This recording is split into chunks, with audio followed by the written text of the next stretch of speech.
దీపావళిని మనం 5 రోజులు ఎందుకు జరుపుకుంటామో ఎప్పుడైనా ఆలోచించారా? ప్రతి రోజుకు ఒక ప్రత్యేకమైన చరిత్ర, దేవతల అనుసంధానం ఉంది. అక్టోబర్ 18, 19 తేదీలలో ధనత్రయోదశి పండుగను జరుపుకుంటాం. ఈ రోజున ఆయుర్వేద దైవం అయిన ధన్వంతరి స్వామిని పూజిస్తాం. అదే రోజు సాయంత్రం ప్రదోష కాలంలో శివుడితో పాటు మహాలక్ష్మిని కూడా పూజించడం ఆనవాయితీ. అక్టోబర్ 20 ఉదయం నరక చతుర్దశి. ఇది చాలా ముఖ్యమైన రోజు. ఈ రోజు తెల్లవారుజామున అభ్యంగన స్నానం అంటే నువ్వుల నూనెలతో స్నానం చేస్తాం. ముఖ్యంగా ఈ రోజున 4 ముఖ్యమైన దేవతలను పూజిస్తాం: మహాకాళి, కృష్ణుడు, ఆంజనేయ స్వామి మరియు యమధర్మరాజు.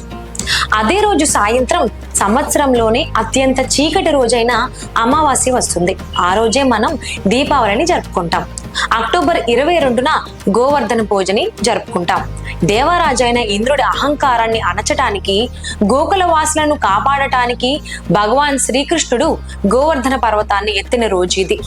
ఈ పూజ మనలోని అంతర్గత రాక్షసులను జయించడం యొక్క ప్రాముఖ్యతను తెలియజేస్తుంది. ఆఖరుగా అక్టోబర్ 23న భాయిదూజ్ పండుగను జరుపుకుంటాం.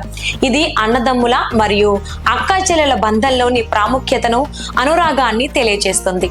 ఈ రోజున ముఖ్యంగా యమధర్మరాజు మరియు ఆయన సోదరి యమునాదేవి బంధాన్ని స్మరించుకుని పండుగ చేసుకుంటాం. ఎక్కడ ఉన్నా, ఎన్ని రోజులు జరుపుకున్నా ఈ పర్వదినాల్లో దీపం వెలిగించడం మరొకండి.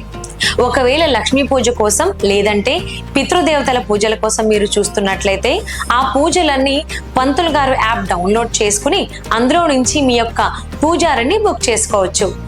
ఫస్ట్ బుకింగ్ పై పూజా సామాగ్రి ఫ్రీగా పొందే ఛాన్స్ తో పాటు అలాగే ఒక గిఫ్ట్ హ్యాంపర్ ని కూడా ఫ్రీగా పొందండి.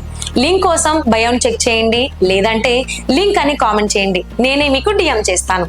అందరికీ దీపావళి శుభాకాంక్షలు. హరి ఓం.